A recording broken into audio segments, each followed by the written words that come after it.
یہ تمہارا نظام تمہارا گریبان پکڑ لے گا چند دنوں تک، مجھے نظر آ رہا ہے۔ جو انارکی ملک میں پھیلتی جا رہی ہے میں دیکھ رہا ہوں، ہسپتالوں تک تم پہنچ گئے، یونیورسٹیوں تک بد امنی، بچوں کو کتے کاٹ رہے ہیں، اور اس کے لیے ویکسین نہیں ہے۔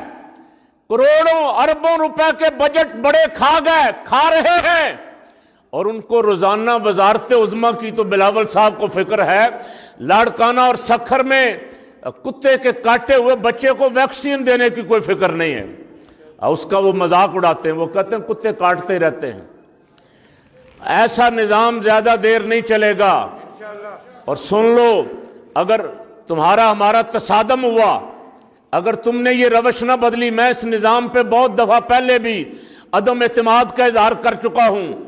یہ نظام جس میں کوئی کروڑوں روپے خرچ کر کے اسمبلی کا ممبر بن جائے، اور پھر اسمبلی کا ممبر کتنا بڑا مرضی مجرم ہو، وہ کہے میرے پروڈکشن آرڈر جاری کرو، مجھے اسمبلی میں لے کے چلو، مذاق اڑائیں جا کے قوم کا، لٹیرے بڑے بڑے اسمبلیوں میں بیٹھے ہوں، لٹیرا سپیکر بن کے اسمبلی کا ساری اسمبلی کو پریزائڈ کر رہا ہو، بیٹھا ہے، صدر بن کے بیٹھا ہوا، قوم کا مال لوٹا ہوا، لیکن یہ اسمبلی کا ممبر ہے۔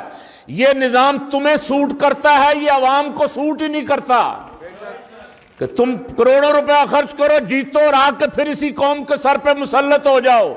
یہ تمہاری جمہوریت ہے، یہ جمہوریت ہمیں وارا نہیں کھاتی۔ ہمیں رحمت عالم صلی اللہ علیہ وسلم کا نظام چاہیے، ریاست مدینہ والے آقا صلی اللہ علیہ وسلم جو نظام لے کے آئے تھے نا، وہ نظام چاہیے، جس کی کوئی گٹھڑی اٹھانے والا نہیں۔ حضور فرماتے تھے میں جو ہوں۔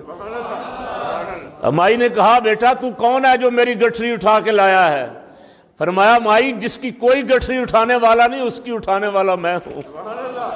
یہ ریاست مدینہ کا نظام جو رحمت عالم صلی اللہ علیہ وسلم نے نافذ کیا تھا، کاش کوئی اس کی ایک جھلک تو کہیں نظر آئے نا۔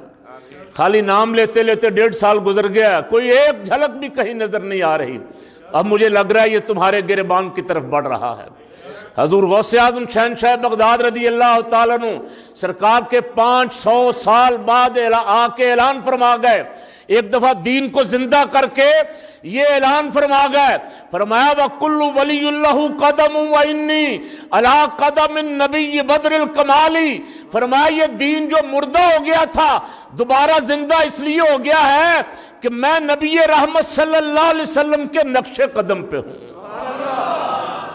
اور میں حضور کے نقش قدم پہ ہوں۔ حضور کے نقش قدم اتنے برکت والے ہیں کہ مردوں کو زندگی عطا فرماتے ہیں۔